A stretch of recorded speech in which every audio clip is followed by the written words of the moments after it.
Okay, we're back. RealFootballAnalysis.com. Another off season has gone by. Seems like a long time ago when we talked about the Super Bowl results and when the Broncos beat the Panthers with their defense. We talked about how the formula showed the Panthers had better production, but their mistakes, especially that punt return, the disruptions that Von Miller caused, but especially the fact that he caused one fumble that ended up in the end zone. Who knows whether Peyton Manning and that offense would have had to settle for a field goal if that same fumble had happened at a different place in the field. So we talked about that and another successful season with the formula. And now we're back in training camp mode. Now it's preseason. Training camps have ended. And so has our initial preseason analysis and review. So I want to give some of the results of that review today. We'll talk about 4 divisions at a time here, so we don't extend this into too many podcasts. Let's talk about the East and the North in both the AFC and the NFC. Starting with the NFC, the NFC East is a division that's pretty much, in a way, it's up for grabs. There's nobody that really stands out that's really on a dominant upswing. The Eagles have a new head coach, and therefore that brings a lot of new schemes, and sometimes new coaches come in and they stay fairly stable with personnel, but in this case there's a lot of changes going on in the Eagles trenches, and that's what we look at, the O-line and the front 7. Their offensive line is going through some rebuilding. They did pick up Stefan Wisniewski and Brandon Brooks, one from Jacksonville and Houston, veteran linemen that can shore it up, but we gotta leave some time in there for them to gel. One of their strengths of the Eagles is the defensive line, mostly stable, although they lose Cedric Thornton to Dallas. They're going to a 4-3 from the 3-4. I think that's a 4-3 hybrid. I think that's a positive move. Kiko Alonso was traded off to Miami. So there's a lot of flux there. And a lot of flux in New York as well. The Giants also have a first-year head coach. They've been trying to rebuild both their offense and the defensive line. The good news is their offensive line is starting to stabilize. However, defensive line has been a problem. They've gotten rid of a lot of their one-year contract veteran types like Cullen Jenkins, etc. Once they lost Linville Joseph, they've been trying to patch things up since then. I think Damone Harrison from the Jets is a very solid acquisition and significant loss for the Jets. They also picked up Olivier Vernon from Miami. So it is possible they could gel. Let's not, worry about depth. I mean, let's worry about depth because, if there are injuries, then both the Eagles and the Giants will struggle because they're trying to build that first team line and get chemistry, and there's not much depth. The Redskins have a similar issue. They are stable on the offensive line and all that. In D.C., you only hear about Kirk Cousins, but one of their issues is Jason Hatcher. They let him go. Pot roast, Terrence Knighton is a Patriot. He's trying to make the squad up there. We'll see whether he does. But that leaves the Redskins still with some solid players like Chris Baker, Kedrick Golston, a long-time solid interior lineman. They bring in Kendall Rays from San Diego. However, there's no depth there, and the quality of the play there also is in question. So I think that should affect the Skins. Health will be a big issue. Now the Cowboys, everyone touts them as the team to beat, and they do have a good offensive line. And a couple of years ago, they did survive on the offensive line alone and allow their defense to kind of grow behind their offense. We've seen other teams in this really modern era, um, do similar things. Like the Patriots lived off their offense ever since the Teddy Bruschi years ended, and you see that it leads to some inconsistency in controlling, uh, wins and domination. You see that what defense did for the Broncos, it brings you the win. And when you rely only on your offense, well, the Giants were able to exploit that a couple of times in the Super Bowl. Um, and now that they are building a defense, they're able to hang in there and beat the Seahawks. And so that's their strength. And New England's defense is now becoming a strength. And this season is no different. They're starting to really gel and rebuild that defense. Meanwhile, their offensive line, which was an issue last year because of injuries, is deeper now because of that adversity, and they should be coming around. And so I really see the Patriots in an upswing in the East on that side of on the AFC side. Um, so that's one of the teams to really look at in the AFC. When you look at the rest of the division, there is a little bit of a dogfight. The Bills have issues because, like I pointed out last year with Rex Ryan coming in, and he's really got a 3-4 scheme. It didn't really work out for Mario Williams, who's now a Dolphin, and they had 4-3 personnel. He really kind of ruined that defense that was a great defense before then. And so, the Falcons should have hired Rex Ryan because they were a 3-4 team. And they hired Dan Quinn, who was a 4-3 guy. He should have gone to the Bills. Well, we see the issue with that Rex Ryan had last year. So now they're trying to shore it up and try to get better results. Try to go with more like 3-4 personnel. Their offensive line is stable, but there's a lot of flux, a lot of players going in and out in the trenches. Like Mario Williams, for example, Craig Urbeck, some depth guys like that are not big names but provide a lot of depth are gone. So they've got a lot of flux. And sometimes that works out after a month or so. You see teams gelling. But we'll have to see. Now the Jets, on the other hand, I believe are more or less on an upswing. They lose Damone Harrison to the Giants, as we mentioned. However, they did pick up Steve McClendon out of Pittsburgh, and they have an outstanding defensive line by re-signing, guys like Muhammad Wilkerson, bringing in Leonard Williams, young talent, and Sheldon Richardson. Their defense is still solid. Some flux at linebacker, so they're trying to rebuild that group of guys. And on the offensive line, with DeBrickashaw Ferguson retiring, they bring in Ryan Clady. So we'll have to see how they gel, but I think they're trying to move in more of a direction in the second year of Todd Bowles.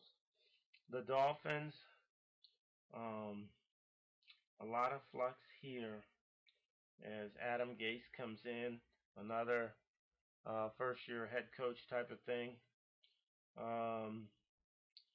They gain Mario Williams but lose Olivier Vernon. So for the most part, it's kind of a wash. Their offensive line is fairly stable. They get Kiko Alonso from Philadelphia. So it's possible Miami could really be competitive, uh, once they gel and get some chemistry with the new personnel. Flux, but kind of the additions might cancel out, some of the things, some of the guys they lost, and but they've got to adjust to the new scheme with Adam Gase. Um, and that brings us to the AFC North. I want to cover next. Now that's a black and blue division, very competitive. Everybody knows how well the Steelers finished last year. Um, but it's because for many years the Steelers trying to rebuild their offensive line. That's why they were struggling, and that rebuilding is starting to become complete. And you see that, and this is another team where the offense was holding up the team and allowing for defense to develop because the defense has been rebuilding.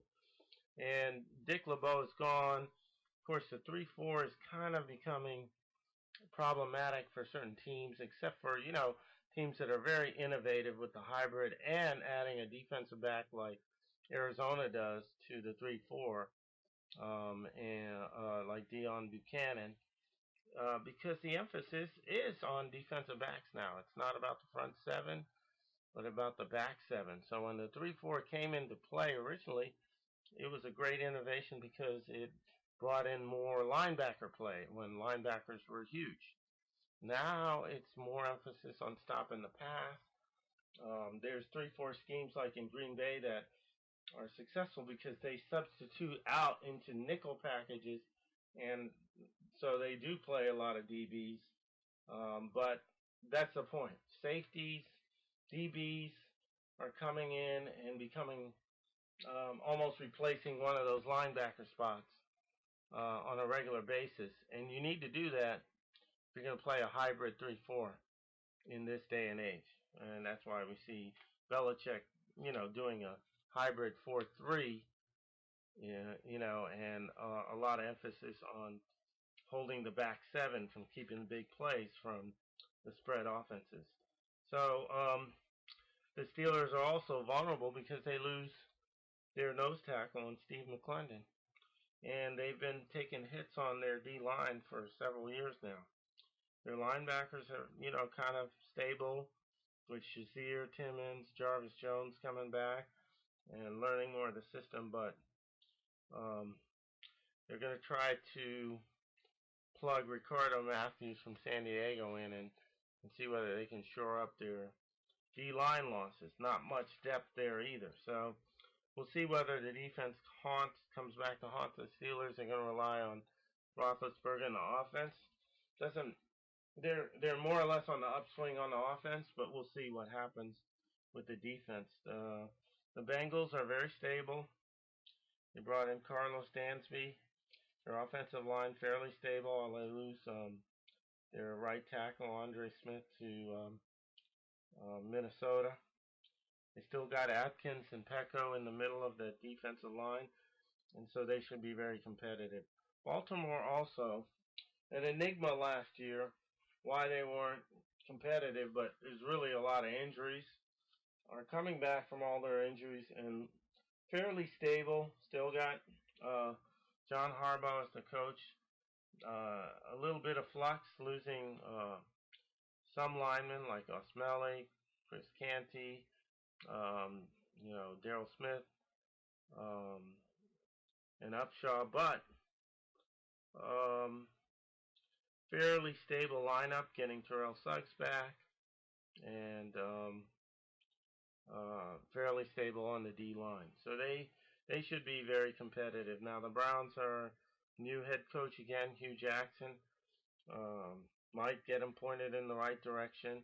But as a first year and with all the flux they have on offensive line, losing two Golden Bears, Alex Mack, Mitchell Schwartz, it's going to be, a season of growing, building, and gelling.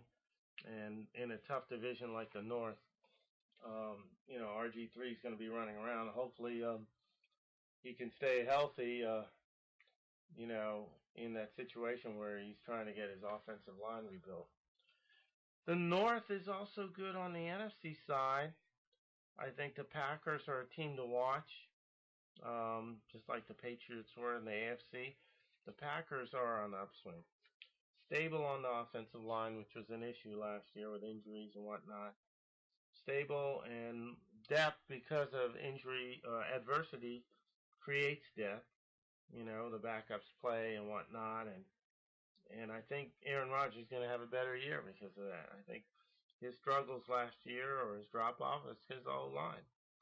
Now they got to deal with no B.J. Raji, but they have you know addressed that in their draft a little bit, and drafting Kenny Clark from UCLA. And there's always a growing process with that.